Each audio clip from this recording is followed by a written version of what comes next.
So I'm about ready to pitch an idea to you and the NCAA. Listen on up. The Heisman Trophy is usually voted on by a bunch of people who don't watch the games and pick a quarterback from one of the playoff contending teams. And it doesn't always go to the best player in the sport. So my theory is let's make it American Idol style. You call on in, you dial a number, you hit a button, and that way we tally up the votes because we, the fans, get to decide who truly was college football's finest player. And I think that we all can agree at this point Jayden Daniels of LSU has done more than enough to punch his ticket to New York City, and he might have already won the award in the process. If you are brand new here, welcome on into the channel. My name is Cole Thompson. I'm a radio show host based in Houston, and I talk college football daily. Seems like you enjoy this type of content, so make sure you hit the subscribe button down below. Leave a comment telling me what you think of Jayden Daniels' chances of winning the Heisman. Tell your friends, your family, your sister, your brother, everybody about this channel, and as always, let's continue to talk college football. So the Heisman Trophy is voted on by a bunch of people. Some watch the game, some don't. Some have premeditated notions before they even cast their ballot, and they make predetermined decisions without actually knowing what they're voting for. The Heisman Trophy is supposed to go to the best player in college football, wherever that may be. It could be on a team that is 8-4. It could be on the championship caliber roster. It could be on a team that is middle tier. We don't know. But what I will say is that this year there are multiple players and quarterbacks that do deserve consideration for the trophy. And I will say, Jayden Daniels is one of them. I don't care that he has 3 losses next to his name, and neither should voters, because when you put on performances like the one LSU did against Florida, and I don't care that it's a ragtag Florida team, you go ahead and you pay attention. So Jayden Daniels, coming off of a very sad, harrowing loss to Alabama, really good team, decides, I want to play number one, even though I just dealt with concussion protocol, and I'm going to take out my anger on this Gators roster that is basically left for bits. And not only did he throw for 372 yards and 3 touchdowns, he also led the team on the ground in 12 carries with 234 yards. For those of you that don't have the math in front of you, I'll do it for you. It's 19.5 yards a carry. In total, LSU compiled over 700 yards of offense, and Jayden Daniels was proponent of over 600. That's a Heisman caliber moment. That is a Heisman caliber performance, and that is a Heisman caliber front runner.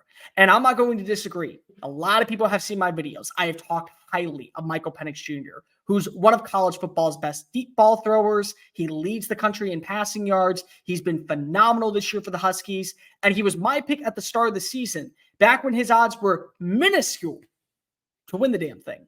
He absolutely still can. He's got 2 more promising games, plus potentially the Pac-12 championship, to go ahead and show the world he is college football's finest this year. And games against really good teams too. Likely Oregon in the Pac-12 title game.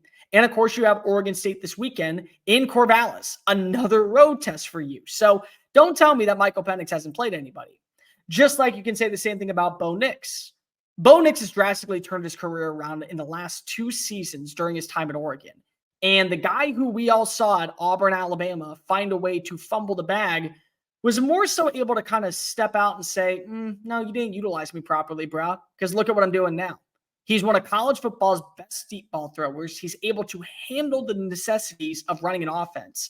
He's done a good job of making plays across the middle of the field. He continuously utilizes his legs. He's one of the best mobile quarterbacks in the country when it comes to picking up first downs. He's carrying this offense alongside Bucky Irving, Tez Johnson, and Troy Franklin to another shot at maybe making the Pac-12 title game and a college football playoff berth. And he's got the touchdowns. He has the completion percentage. He has the accuracy, and he has the confidence of what you're looking for in a Heisman Trophy winner. And the same thing goes for another guy in Marvin Harrison Jr. It's crazy that we're even mentioning a wide receiver, but the award states it should go to college football's best player, not best quarterback. And in that case, Marvin Harrison Jr. does deserve at least a little bit of consideration.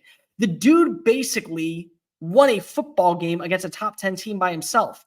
Oh, don't believe me? Marvin Harrison scores 2 touchdowns against Penn State, a Penn State defense that held Ohio State's run game to 1.9 yards per carry. The reason Penn State has 2 losses next to its name is because, one, Michigan basically beat them into the ground Harbaugh style, and they didn't have Marvin Harrison Jr. on their team, and Ohio State did. That's it. He's the first Ohio State receiver in program history to have back-to-back 1,000-yard seasons. He's putting up better numbers than he did last year, and he's on pace to finish as one of the greatest receivers, if not the greatest statistical receiver of all time at Ohio State. And Columbus is proud they have a crew that can go ahead and back the support of a number 18. And Ryan Day came out today and said, if the award is given to college football's best player, Marvin Harrison Jr. should be in consideration. Well, Brian Kelly doesn't have to do that because if you have eyeballs, you know who is one of the best players in college football. Jayden Daniels, who's top 5 in passing, top 5 in touchdowns, top 5 in passer rating, top 10 in completion percentage. He also has one of the better deep balls in college football, has built an exceptional rapport with both Brian Thomas and with another first-round target in Malik Neighbors. He's trusted his legs. He's been an efficient runner in the open field, and that's what you're looking for. College football's best player. There still are games to where LSU has to come out and impress. Against Texas A&M in 2 weeks. And that's a Texas A&M team that I know is going to be beaten down because they don't have their head coach. But that defense is stalwart. And you can't blame him for not playing defense. It's not his fault that, unfortunately, the Tigers took a tumble on that side of the football, even though they have superstars like Mason Smith and Harold Perkins. Honestly, at this point, you may want to try him out at safety and see what happens. Because if he ends up doing that, like Travis Hunter, why are we not just going to hand him the award? Oh, here, you do everything? Here, best player in college football. That's the story. I don't care about wins and losses. I care about on-field play. And you look at the losses, it's to a Florida State team that potentially is going to the college football playoff. It's to an Ole Miss team that he threw for over 400 yards and had, if I'm not mistaken, 4 touchdowns. Not his fault the defense sucked. And an Alabama team where he was the sole proprietor of keeping them in the game. An Alabama team as well that's probably going to be in the running to make it to Houston for another national title underneath Nick Saban. So I don't know where the narrative goes when we say 1 year, oh, Caleb Williams losing twice to Utah, but yeah, let's give him the award. Shouldn't the award have gone to Stetson Bennett? Maybe Max Duggan? Maybe CJ Stroud? You know, guys that were in the playoff last year. If the award 1 year goes to the best player in college football, it should go every year to the best player in college football. Like it did when Lamar Jackson won it in 2016, even though he was on a minuscule Louisville team. It goes to the best player. And Bo Nix absolutely deserves some consideration. Michael Penix Jr. deserves some consideration. Marvin Harrison Jr. is without a doubt the best non-quarterback in college football. And there are superstars at other positions too that absolutely deserve praise. Ollie Gordon at Oklahoma State should be in consideration if it's going toward the best player in college football. But when you have a performance where you're not settling for just 300 passing yards and said, let's go ahead and add on another 243 with my legs, that's a Heisman. That's what the Heisman's about. So I'm sorry, NCAA. You should go ahead and let me run the show by just calling on in and voting that way, because that's probably the only way we actually get the best player in college football, the award he deserves. But hell, 3 losses, right?